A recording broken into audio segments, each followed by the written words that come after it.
Get a £5 free bet every week with Offer Club from William Hill. Simply stake a total of £20 or more across the week on pre-match football accumulators with 4 or more selections, and you'll get a £5 free bet on the Friday.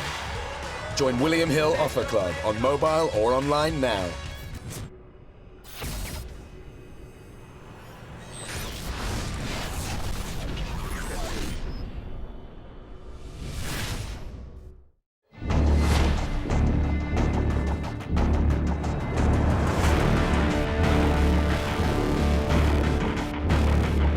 James Held, IFL TV, in association with Matt Kinshin. With me, I've got trainer DOMINIC INGLE. We're at the press conference stage for Golovkin v KELL BROOK. The hard work's done now. We're here.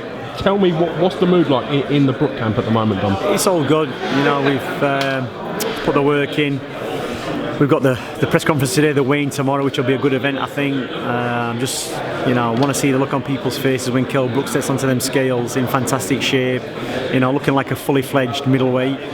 And yeah, it's a relaxing time now. It's just a case of getting to the weight, fueling up and twiddling his thumbs until fight night comes around. Are you happy with the way KELL BROOK's made the weight for this fight? You said in the press conferences he would have 20-week camps to get to 147 and to retain it, to get to that weight to fight. Are you happy with the way he's made the weight this time? Yeah, I'm happy. I mean, it's, you know, it takes a long time. You don't really want to be training fighters to lose weight, you know, when they've got big fights coming up.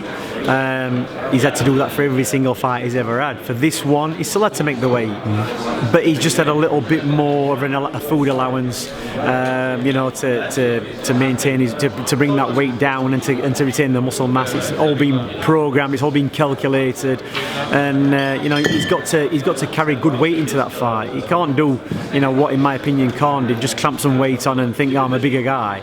You know, you've got to be a bigger guy. So he's been calculated.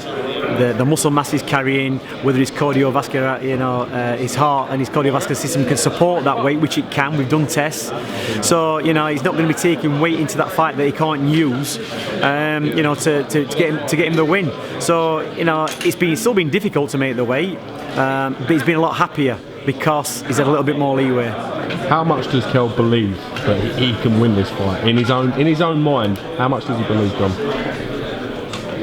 After winning the world title, I was sat in a coffee shop when I got a phone call saying KELL BROOK was in intensive care.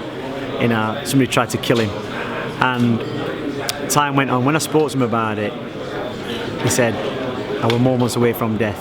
So I saw the blood pouring out of my leg and I thought, this is it, I'm done. And he goes, and for some reason, whatever it were, I dragged myself up, ran and got assistance. I passed out, ended up in hospital. He's been in life-threatening situations before, but this is a life-threatening situation that he's got control of. You know, somebody's threatening him, they're going to beat him up, they're going to knock him out. But he's a boxer, he's been doing it for 20 years. He's got the skills and the tools to deal with it. He can deal with the mental aspect of it because he knows for everything that Golovkin's got, he's got the same. Golovkin might have got the power, you know, he might have been scaring people, but KELL BROOK can punch. And he's not going to be any weaker at middleweight, he's going to be actually stronger. You know, the power tends to dip when he starts making weight, and it's always a flip of a coin whether the power returns on fight night. You can get the carbing up wrong, the electrolytes wrong, the rehydration wrong. It can all affect your punching power, which was the case with Carson Jones. If KELL had done it right for Carson Jones, it wouldn't have lasted 6 rounds. We never got it wrong after that. We took steps, went to the university, you know. That was a turnaround point for KELL BROOK, not for me, you know, KELL BROOK knew. And for this fight, we've had to prepare him physically. Mentally, he prepares himself, he's been there before. It's 2 men fighting each other. So he's been a lot happier. You know, he's not worrying about food or, you know, it's not taking over his daily life as much as it normally does. But, you know, he's still in that place where it's still been, you know, difficult to get to the weight in the sense because, you know, he's allowed a bit more, another stone, and it's very easy to think, well, yeah, bar of chocolate, ice cream. You can't do that. Everything he eats and puts in his mouth is to enhance his performance when he gets in that ring. And his diet, is it going to work? Is this going to give me energy? Is this going to retain my muscle mass? That's what it's all about. So it's still got to be calculated, and that's it, sometimes even harder, knowing that you could probably get away with eating a bit of a junk food and still making the weight. That can't be the case. And when KELL BROOK steps on them scales on Friday, he'll look frightening. People think he's not an ounce of fat on his body. He's ripped, he's muscular. You know what I mean? Whether that counts for anything in boxing, I don't know. But where Kell Brook's concerned, it does. And he'll look in tremendous shape, and then people then will start having a different opinion how this fight's going to work out. Abel Sanchez trained Carson Jones. Do you think he'll be expecting the same Kell Brook that fought Carson Jones? No, he's a smart guy, Abel Sanchez. He's not a silly guy. He'll obviously studies things. The Kell Brook who fought Carson Jones on the first time was a 60% of Kell Brook. The Kell Brook that beat Carson Jones on the second time was 70% Kell Brook. So Abel Sanchez has never seen, unless he's watched the Sean Porter fight, he's never seen the 100% Kell Brook. Kell Brook, when he boxed Sean Porter, that was the fight. That was the defining fight of his career. He had to go to America. We went 3 weeks before. We had a program in place from Sheffield Hallam University, a guy called Alan Ruddock, smart guy. We did a jet lag compensation program to calculate how much time Kell would need to spend in America to get used to the time zone changes, and it worked out absolutely perfect. Is this where where Abel Sanchez was referring to 10 weeks of scientific preparation won't beat Golovkin? Is this where this come from the work you've done in camp? I think he might think we've got a cellar somewhere. We've laid Kell down on a slab, put electrodes in his head and switched on some electric volts. It's called the Frankenstein theory. But it's never been a 10-week scientific program. 10 weeks wouldn't do anything for anybody. This has been an ongoing thing. It's been highlighted more in this camp more than anything else. But this has gone way back to 2013 when Kell Brook was preparing for Devon Alexander. And in my opinion, this is what Devon Alexander got hold of and decided, I'm going to pull out of this fight. And the fight never materialised. And looking back now, Sean Porter beating Alexander and Paulie, he probably did the right thing, Alexander. People saying he's never going to beat Devon Alexander. I was 100% sure he was going to. And I think that the footage of him training, the way he was preparing, frightened Devon Alexander. And for this one, it's never been 10 weeks. It's always been in the background. It's always been ticking away. The data's been collected over 2-3 years. And it gets pulled out when we need it. And for this fight, we needed it, It's easy enough for me to take it all on board myself and say, we're just going to do this and we're just going to do that.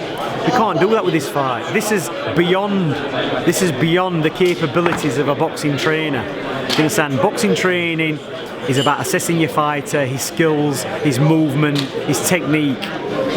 This other stuff, what you do, you can send people out on a 10-mile run and a 5-mile run. That's not how you train. You understand? You have to analyse what the body's telling you. And these guys at the university analyse what the body's telling them, and we work to that plan.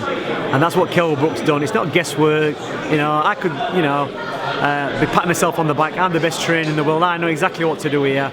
It's not about me. It's about Kell Brook. It's not about Abel Sanchez. It's about Golovkin.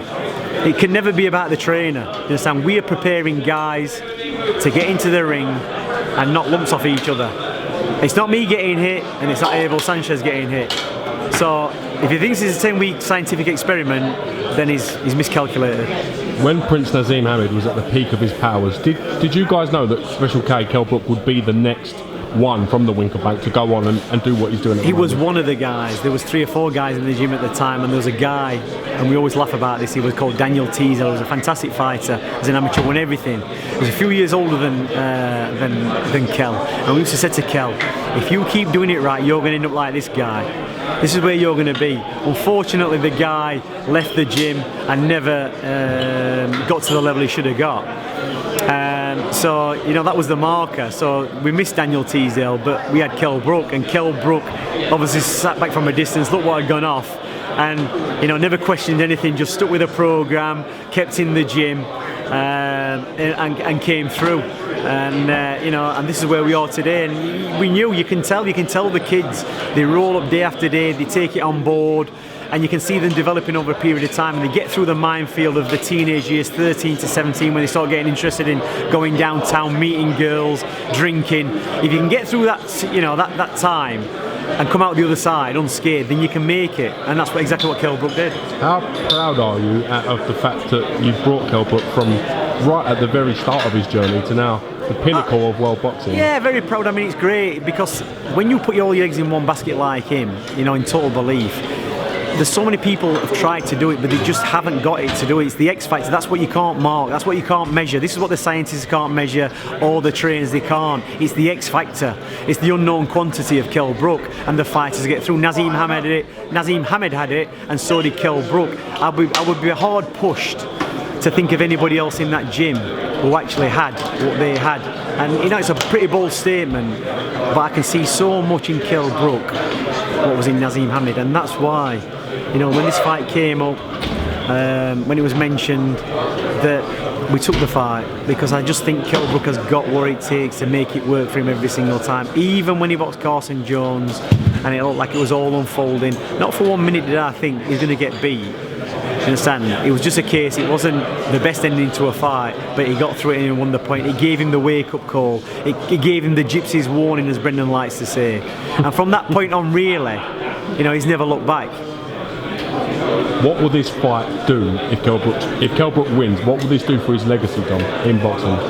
I'm saying he's made for life, and he's a sporting superstar. You know, he should be getting an OBE. You know, he should be the sporting personality of the year. You know, for me, as in boxing or even in sport, I think that it's one of the biggest things you can do. You know, Golovkin's the unified middleweight champion of the world, and for Kell Brook to step up 2 divisions and take those titles off him is like the biggest thing what can happen in sport, in my opinion. Listen, we wish you the best of luck. We're looking forward to seeing Kell's shape at the weigh-in on Friday. Said from listening to you speak, I can imagine he's in fantastic nick. So, well done. Keep doing what you're doing, mate. And thank you for coming to our Thanks a lot, James. Cheers, guys. Get a £5 free bet every week with Offer Club from William Hill. Simply stake a total of £20 or more across the week on pre-match football accumulators with 4 or more selections, and you'll get a £5 free bet on the Friday. Join William Hill Offer Club on mobile or online now.